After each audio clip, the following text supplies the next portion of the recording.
It's a job that not everyone is cut out to do. Being a caregiver takes empathy and compassion, but also commitment. But for Steve Anderson, the role comes naturally.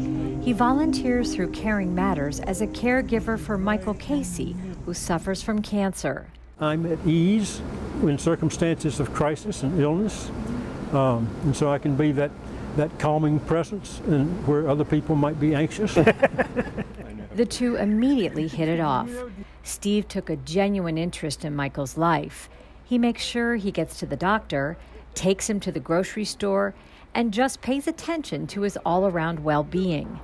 At one point, when it was clear Michael's cancer was getting the best of him, it was Steve who took the initiative to get Michael moved to Oak Manor, where he would receive the care he needed.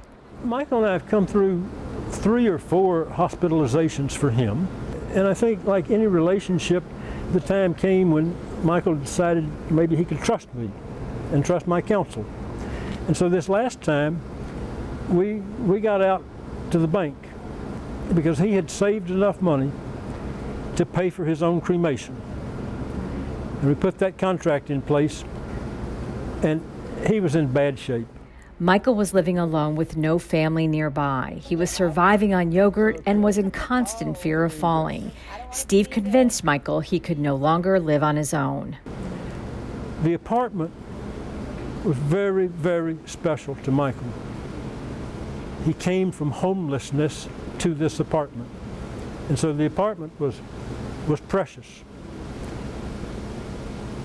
I think he trusted me when I said it's time to go. If it wasn't for him, I don't know where I'd be. You know, I have my down days, and he seems to lift things up for me, you know, and just hang in there, Michael. It's going to work, because I've come pretty close to not making it, you know, the way I felt and everything, but he always pops me back up. The Volunteer Helping Hands program is a community-based, non-medical hospice support program that offers short-term social and emotional support for people of all ages with terminal illnesses. We knew that the gift was to be there. That's what they're told in training. It's not about you, it's not about me, it's about them.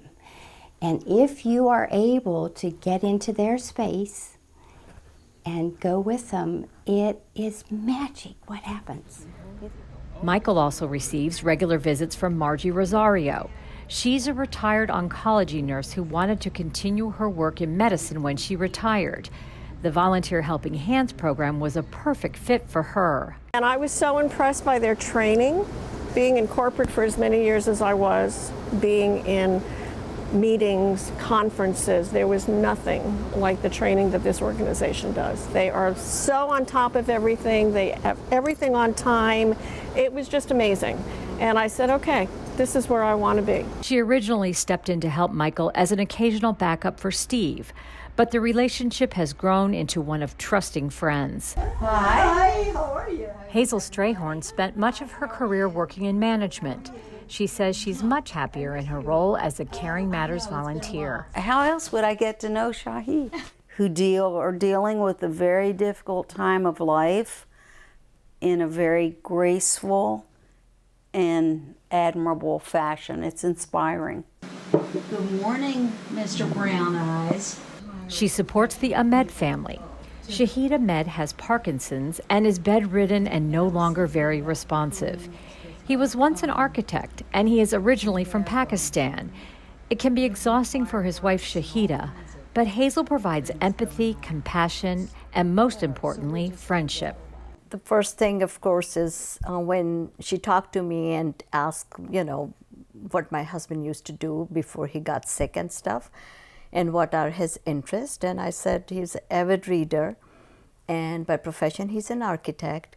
And the next time Hazel showed up with the books from the library, all architecture books, building books, and she was showing it to him, and you know, it's unbelievable. When my son and my daughter-in-law came from work, I told them, look at that. That's what literature can do for us. It reaches out and makes connections. So, you know, that's the way we got to know each other, and, you know, I found a friend. Penny Gladhill says it's her job to make sure the Helping Hands volunteers are handling these sensitive situations, that they are okay. I love email and getting reports, but honestly, I want to talk to them, because when I say, "How are you?" I can tell when they say fine, if they're fine or not. I want that. Hazel will tell you that volunteering with the Ahmed family has enriched her life. She has learned about the Pakistani culture and the Muslim religion, and the two women discuss the similarities and differences in their families, and in doing so, make important connections that they take back into their communities. A lot of people don't know, how Pakistan is. Through her, I am giving a message, and she may talk to other people about that. Like if she hears somebody saying, "Oh, Pakistanis are not literate," or whatever, she can say, "No, I met a family. They are different." So people make opinion of who they see, what they experience. And so it's been my pleasure to learn about those differences. And as Montgomery County continues to grow, nonprofits like Caring Matters are constantly seeking ways to reach out and provide services to all residents. I am very limited on the diversity in language and in the culture. If we can draw from this incredible community that we have here in Montgomery County to take our training and to provide that needed support that those families and patients need, we would have everything. In addition to being a caregiver to Michael, Margie also serves as one of the Caring Matters bilingual volunteers. She does outreach to the Latino community to educate them about the Helping Hands program and other Caring Matters services. They had talked about getting involved with the Hispanic culture, and I said, well, it's not going to be easy. I said, because they're not going to understand. It's something that you have to work towards, and it's going to take a year or so. I said, but the first thing you need to do is translate all of your documentation. I said, so when you're handing something out, that they understand that there is a Spanish piece to it, that people will at least start feeling comfortable about maybe picking up the phone and calling. And so that's what we did. Hazel falls into her role as a caregiver easily. Her father died from complications from Parkinson's, so she knows the devastation of the disease.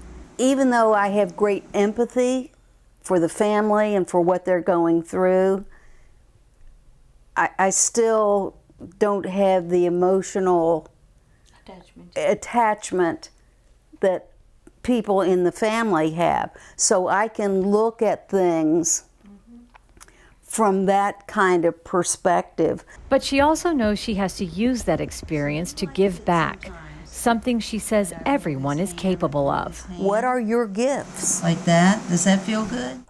What is it that God has given you that you can share? Because the sharing is just wonderful. And Steve Anderson and Margie Rosario feel the same way. And this is my friend. I think of him as my friend. I don't think of him as my client or my patient. Some people live in a world with a lot of coincidences or accidents. Others of us live in a world with miracles. It's the gift that that volunteer brings with them. When it's not about them and they look outside themselves to see, how can I be in that person's space and then want me to be here? That's the gift.